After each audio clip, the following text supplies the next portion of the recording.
Assalamualaikum warahmatullahi wabarakatuh. Kami ucapkan terima kasih kepada Bapak Alif Faruqi Febrianto selaku dosen pengampu Matematika Keuangan Bisnis yang telah memberikan kami kesempatan untuk memaparkan esai yang telah kami buat dengan judul Intervensi Pemerintah Terhadap Kebijakan Penetapan Break-Even Point Komoditas Tembakau di Sumeneb tahun 2024.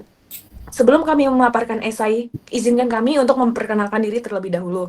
Perkenalkan, nama saya Nurul Waina Fadila, selaku moderator yang akan memimpinnya presentasi pada hari ini, dan rekan-rekan saya. Saya Maira Syafa Kamila. Saya Tria Wulandari. Saya Sabrina Hasana Aziz.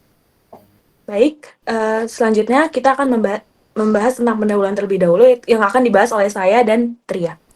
Jadi, break-even point atau yang biasa kita sebut BEP mengacu pada keadaan di mana suatu perusahaan tidak memperoleh keuntungan atau mengalami kerugian dalam kegiatan usahanya. Dengan kata lain, antara pendapatan dan biaya pada kondisi yang sama sehingga labanya adalah nol. Menurut Darminto, analisis break-even point atau yang biasa kita kenal dengan titik impas adalah metode analisis yang digunakan untuk menentukan jumlah penjualan dan komposisi produk yang diperlukan agar seluruh biaya dalam periode tertentu dapat tercakup. Titik impas adalah saat total pendapatan sama dengan total biaya. Selanjutnya adalah tujuan BEP. Tujuan analisis break-even point adalah menentukan tingkat aktivitas di mana pendapatan yang didapatkan dari hasil produksi sama dengan jumlah biaya yang dikeluarkan, yaitu biaya variabel dan biaya tetapnya. Analisis ini sangat penting sebagai alat untuk produsen mempelajari hubungan antara biaya, laba, dan volume produksi. Selanjutnya adalah manfaat BEP. Yang pertama yaitu mengetahui informasi besarnya hasil titik impas yang dicapai untuk dapat merencanakan laba operasi dan volume penjualan suatu perusahaan. Yang kedua adalah menentukan berapa jumlah produk yang harus dijual atau budget sales dan harga jual sales price apabila industri menginginkan laba tertentu serta meminimalkan kerugian yang terjadi. Manfaat selanjutnya adalah membentuk kebijakan perusahaan, baik bagi perusahaan yang sudah mapan maupun yang sedang merencanakan perluasan operasi. Selanjutnya adalah komponen BEP. Yang pertama adalah biaya tetap. Biaya tetap adalah biaya yang tetap konstan meskipun volume produksi berubah. Contoh dari biaya tetap ini adalah biaya gaji, biaya penyusutan atau depresiasi aktiva tetap, serta biaya sewa lahan. Komponen yang kedua yaitu biaya variabel, yaitu adalah biaya yang secara total berubah-ubah sesuai dengan tingkat produksi. Contoh dari biaya variabel ini adalah biaya bahan baku, biaya komisi karyawan, dan biaya distribusi barang atau produk. Komponen yang ketiga yaitu harga jual. Harga jual adalah harga yang ditetapkan per unit atas barang atau jasa yang diproduksi. Selanjutnya adalah komoditas tembakau.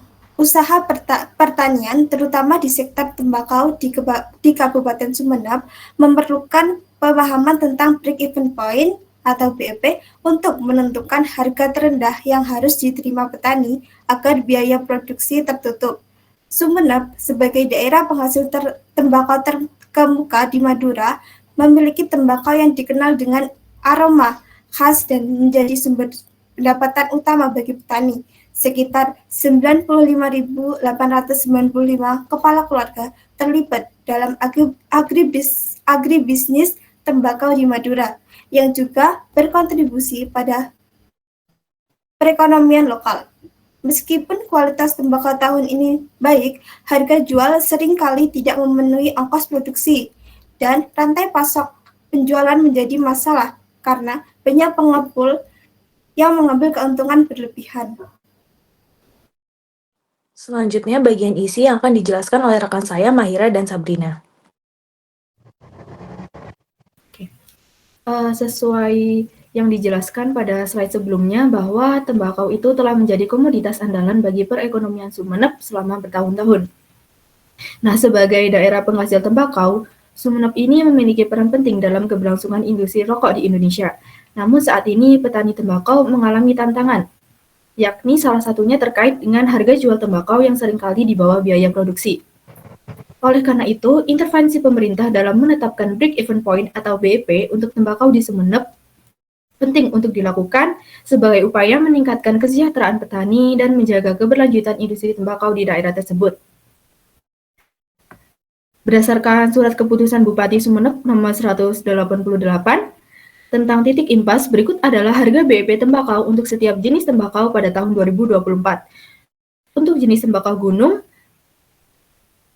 BEP berada pada harga Rp66.983, tembakau Tegal dengan harga BEP Rp61.604, dan yang terakhir tembakau sawah dengan harga Rp46.142.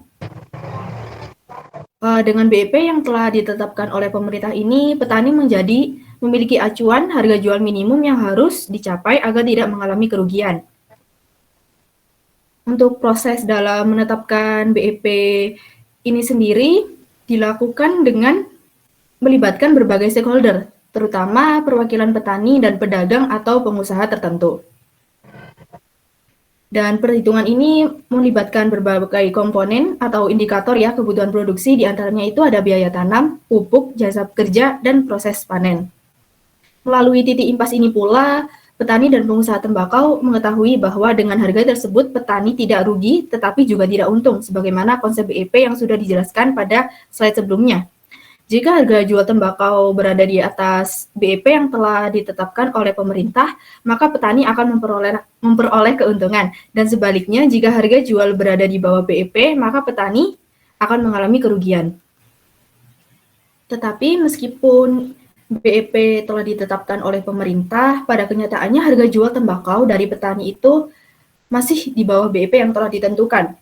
Bahkan harga jualnya jauh di bawah ongkos produksi yang dikeluarkan, sehingga masih banyak sekali petani tembakau yang merugi. Contohnya Ahmad Zubairi, selaku petani tembakau gunung, yang mengungkapkan bahwa hasil panen tembakaunya hanya dihargai Rp62.000 per kilogram, sehingga hanya mendapat Rp7.440.000 untuk 120 kg tembakau yang telah dijual.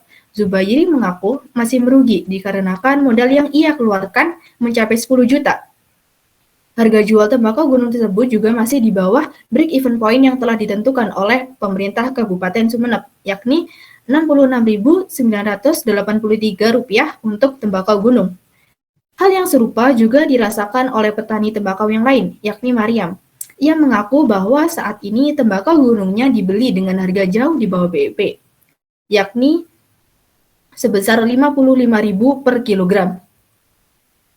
Padahal apabila ditinjau dari segi kualitas, Mariam sendiri mengaku bahwa tembakau yang ia jual itu hampir sama kualitasnya dengan tembakau pada awal panen.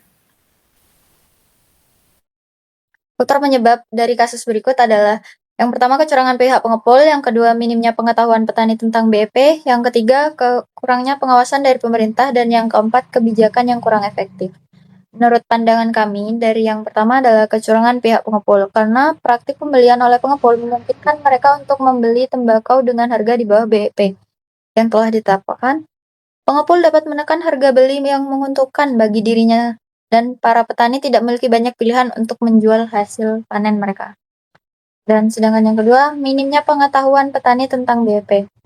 Minimnya pengetahuan petani tentang BEP menunjukkan kelemahan pemerintah tentang komunikasi dan edukasi pemerintah kepada para pemangku kepentingan, terutama petani kecil. Yang ketiga, kurangnya pengawasan dari pemerintah, dan yang keempat, kebijakan yang kurang efektif tersebut merupakan ketidakmampuan kebijakan pemerintah untuk diterapkan secara efektif di lapangan, sehingga regulasi yang ada belum sepenuhnya melindungi hak dan kepentingan para petani tembakau. BEP yang seharusnya menjadi alat perlindungan para petani kecil justru kehilangan fungsinya karena kurangnya pencegahan dan pengawasan. Jadi untuk solusi permasalahan yang telah dibahas sebelumnya ada beberapa, di antaranya yang pertama adalah edukasi dan sosialisasi kepada petani. Jadi pemerintah bisa melakukan edukasi dan sosialisasi kepada petani terkait dengan titik impas atau break-even point untuk komoditas tembakau pada tahun 2024. Karena beberapa petani masih ada yang belum mengetahui terkait dengan break-even point komoditas tembakau yang terbaru. Nah, apabila seluruh petani mengetahui akan merugi jika menjual tembakau di bawah break-even point, maka mereka bisa memilih untuk opsi atau alternatif lain. Misalnya, menyimpan tembakau hingga kondisi pasar membaik, ataupun pengembangan produk olahan tembakau menjadi produk jadi, seperti cerutu atau tembakau cangklong untuk dijual dengan nilai tambah yang lebih tinggi dari break-even point atau bisa dijual dengan harga di atas break-even point tembakau. Yang ketiga ada pembentukan tim pengawas seperti Dinas Perdagangan, Pertanian, pemerintah kabupaten, serta pihak kepolisian untuk memantau transaksi tembakau secara langsung di lapangan dan melindungi hak-hak petani. Bukan sebatas formalitas, maka harus dicek secara berkala ke gudang-gudang tembakau dan daerah penghasil tembakau untuk memastikan tidak ada pelanggaran ataupun kecurangan. Yang keempat adalah sistem transaksi elektronik untuk transparansi harga seperti IRPT, elektronik rapor penjualan tembakau. Ini yang mewajibkan pengepul untuk melaporkan data penjualan tembakau beserta buktinya secara online, sehingga pemerintah dapat memantau dari jarak jauh melalui online dan dengan harga pembelian secara real time. Yang kelima, pengadaan koperasi petani. Asosiasi petani dapat mendirikan koperasi petani untuk mengelola hasil panen tembakau secara bersama-sama, yang kemudian menjadi perantara dalam penjualan tembakau antara petani dengan pengepul, sehingga petani memiliki kekuatan tawar yang lebih besar dalam negosiasi harga dengan pengepul atau perusahaan rokok. Oke, selanjutnya kesimpulan yang akan saya bacakan. Pertama, kesimpulan dari segi break-even point secara umum, yaitu break-even point adalah kondisi di mana perusahaan tidak mengalami keuntungan dan tidak mengalami kerugian karena pendapatan yang diperoleh dengan biaya yang dikeluarkan itu sama. Lalu, analisis break-even point ini digunakan produsen sebagai alat dalam mempelajari hubungan antara biaya, laba, dan volume produksi. Juga untuk menentukan harga produk dan meningkatkan volume produksi. Break-even point juga memengaruhi terbentuknya kebijakan perusahaan, di mana perhitungannya memuat komponen berupa biaya tetap, biaya variabel, dan harga jual. Nah, dengan melakukan analisis break-even point ini, perusahaan dapat meminimalkan kerugian, tetapi analisis break-even point bersifat memperkirakan, bukan sebuah kepastian. Lalu, kesimpulan dari segi kasus adalah, bukan hanya industri, usaha pertanian juga perlu pemahaman tentang break-even point, agar dapat mengetahui harga terendah yang harus diterima petani, agar seluruh biaya produksi tertutup, serta memutuskan pada tingkat harga berapakah hasil panen harus dijual agar tidak mengalami kerugian. Salah satu contohnya, petani tembakau di Kabupaten Sumeneb, di mana komoditas tembakau di Sumeneb sendiri memiliki potensi ekonomi yang signifikan, tetapi menghadapi berbagai tantangan, termasuk harga jual yang rendah dan seringkali di bawah biaya produksi serta masalah dalam rantai pasok. Bahkan, harga jual hasil panen ini jauh di bawah ongkos produksi yang dikeluarkan, sehingga masih banyak petani tembakau yang merugi. Hal tersebut terjadi karena kurangnya pengawasan dari pemerintah terhadap praktik jual beli yang memungkinkan pengepul untuk membeli tembakau dari petani dengan harga di bawah BEP. Pengepul menekan harga beli yang menguntungkan bagi dirinya, dan para petani tidak memiliki banyak pilihan untuk menjual hasil panen mereka. Sehingga banyak petani merasa dirugikan karena tidak mendapatkan harga yang adil untuk hasil panen mereka. Jadi, solusi yang dapat dilakukan oleh pemerintah dalam mengatasi harga jual tembakau yang masih berada di bawah BEP dan untuk memastikan bahwa harga jual tidak jatuh di bawah BEP adalah dengan mengadakan sosialisasi agar seluruh petani mengetahui BEP atau titik impas harga tembakau tahun 2024, titik impas harga tembakau tahun 2024, terus membentuk tim pengawas, dan juga menciptakan sistem pelaporan dan transaksi elektronik. Selain itu juga asosiasi petani dapat mendirikan koperasi petani sebagai perantara dalam penjualan tembakau antara petani dengan pengepul. Esai yang telah kami susun dan kami presentasikan, kurang lebihnya mohon dimaafkan. Wassalamualaikum warahmatullahi wabarakatuh.